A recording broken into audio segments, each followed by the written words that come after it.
Olá, sétimo ano! Hoje nós seguimos com a revisão de conteúdos.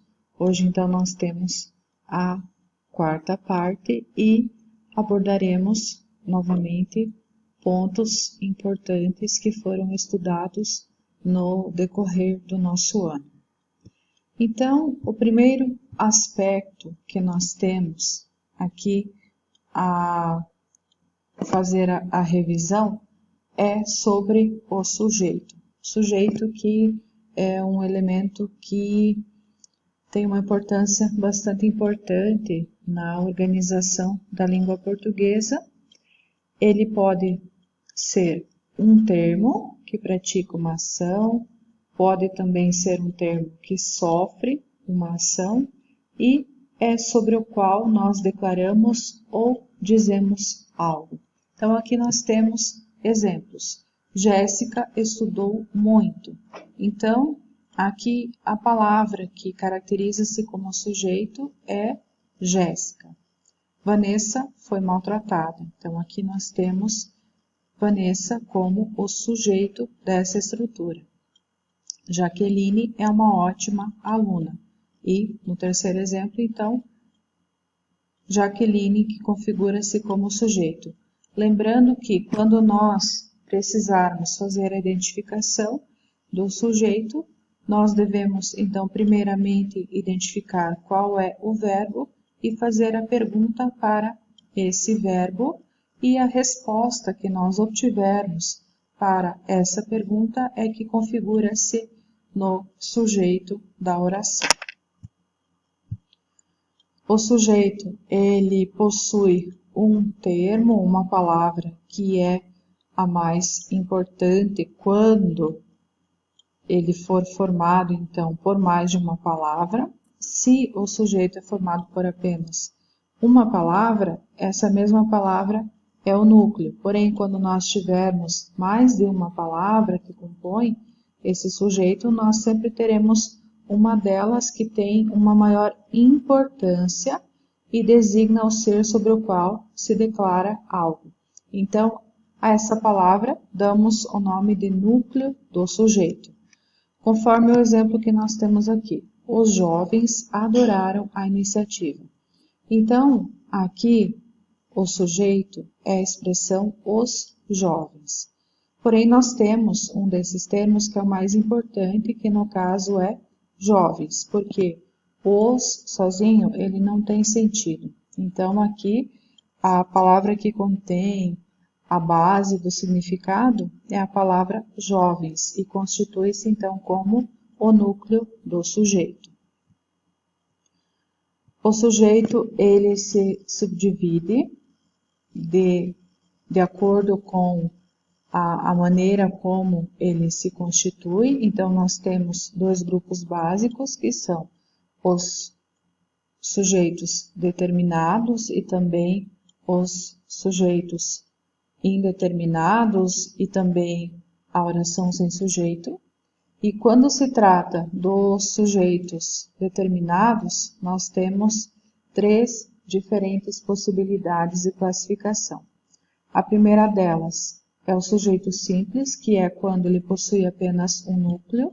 A menina sorriu. Então, como nós temos apenas o núcleo que é menina, ele é um sujeito simples. Pode também ser composto, quando ele possui dois ou mais núcleos. Romeu e Julieta morreram do mal de amor. Então, Romeu e Julieta. Nós temos aqui, então, dois núcleos, portanto, sujeito composto. Também poderíamos ter aqui, quando se trata do sujeito composto, três ou até mais sujeitos. O sujeito oculto, elíptico ou desinencial, que é aquele que é possível ser identificado através da terminação do verbo. Então, quando alguém diz assim, visitei uma intrigante exposição. Visitei. Quem visitei? Eu. Então, aqui o pronome que poderia ser utilizado e que concorda com o verbo visitei é o eu. Então, por essa terminação, nós conseguimos identificar esse sujeito. Por isso, então, que ele é chamado de oculto, elíptico ou desinencial. Também, em alguns casos, ele pode ser chamado de implícito. Temos também o sujeito indeterminado, que é aquele que ocorre quando não se pode ou não se quer identificar o sujeito. E nós temos então duas ocorrências. A primeira delas é quando o verbo está na terceira pessoa do plural sem haver um sujeito expresso no contexto.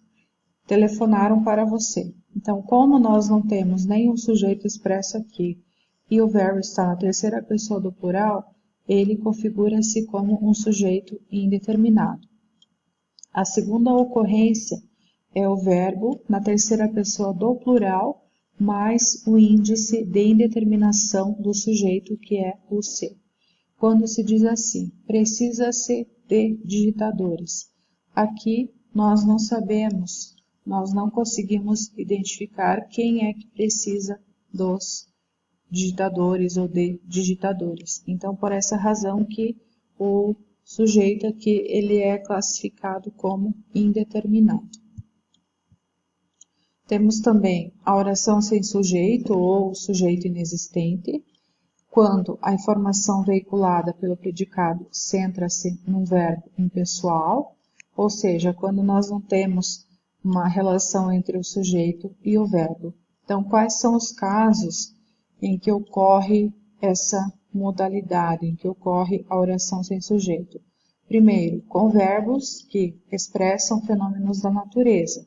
Chover, ventar, anoitecer, amanhecer, relampejar, trovejar, nevar, enfim, todos os verbos que expressam fenômenos da natureza. Quando se diz, choveu torrencialmente em Mato Grosso. Então, a palavra choveu, que é um verbo, está expressando um fenômeno da natureza. Então, nesse caso, nós temos uma oração sem sujeito ou sujeito inexistente. Ainda sobre a oração sem sujeito, nós temos uma exceção em relação aos verbos que expressam fenômenos da natureza. Quando esse tipo de verbo for empregado no sentido figurado, ou seja, não no sentido literal, então nós teremos sujeito. No caso, o exemplo, choveram reclamações contra aquela empresa. Então, aqui choveram está sendo utilizado no sentido figurado.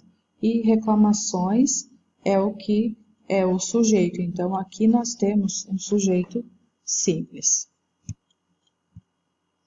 A oração sem sujeito também ocorre quando nós tivermos os verbos fazer, ser, estar na indicação de tempo cronológico ou clima. Faz 2 anos que ele saiu. Então, aqui nós estamos indicando o tempo que ele saiu. É 1 hora. Está frio. Então, aqui nós estamos indicando um horário, então, relacionado a tempo, e também clima, está frio.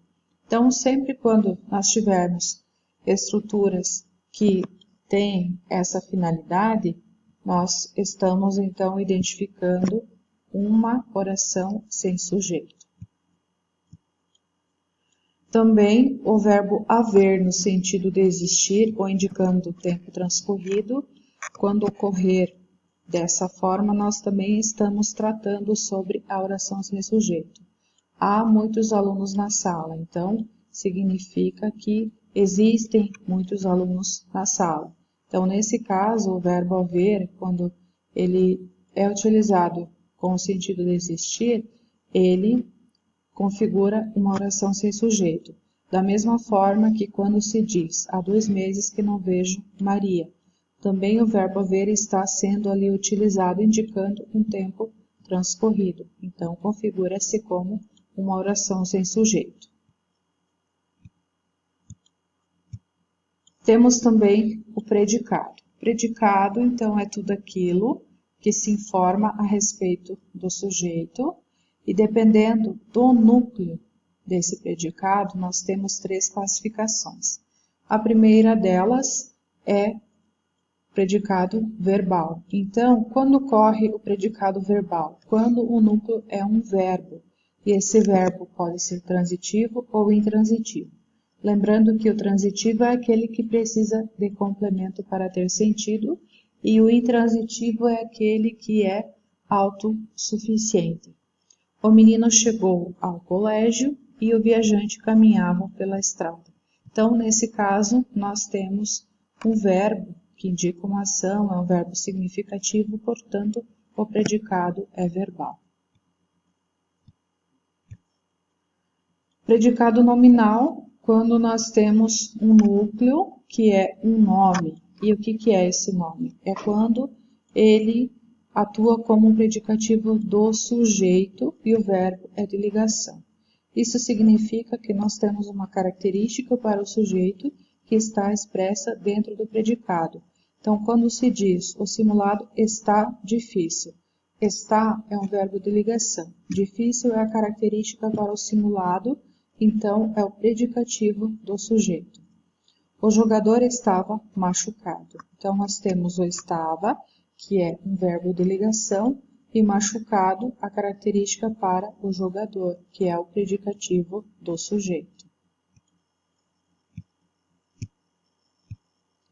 E, por último, tratando-se do predicado, nós temos o predicado verbo nominal. Um dos núcleos é um nome, que pode tanto ser um predicativo do sujeito ou um predicativo do objeto, e o outro é um verbo, que é o transitivo ou intransitivo, ou seja, ele é formado por um verbo de ação mais um nome, que pode ser ou predicativo do sujeito ou predicativo do objeto. O menino chegou machucado ao colégio. Então, aqui na análise que nós temos que fazer, chegou é um verbo e machucado é a característica do menino, ou seja, é um predicativo do sujeito. Então, nós temos esses dois elementos ali colocados, portanto, trata-se de um predicado verbo nominal. Os compradores consideram a proposta razoável. Consideram é um verbo, que é um verbo de ação, a proposta razoável. Razoável faz referência à palavra proposta, que é o objeto direto. Então, aqui nós temos um predicativo do objeto.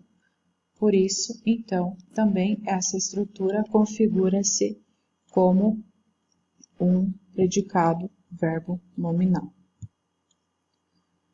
E a tarefa referente à aula de hoje, então, no caderno, vocês vão apresentar a definição de sujeito e os tipos de sujeito, colocando, então, quais são eles e os principais aspectos, e também o predicado e os tipos de predicado, de acordo com o que nós estudamos e fizemos a revisão na aula de hoje. Bons estudos para vocês!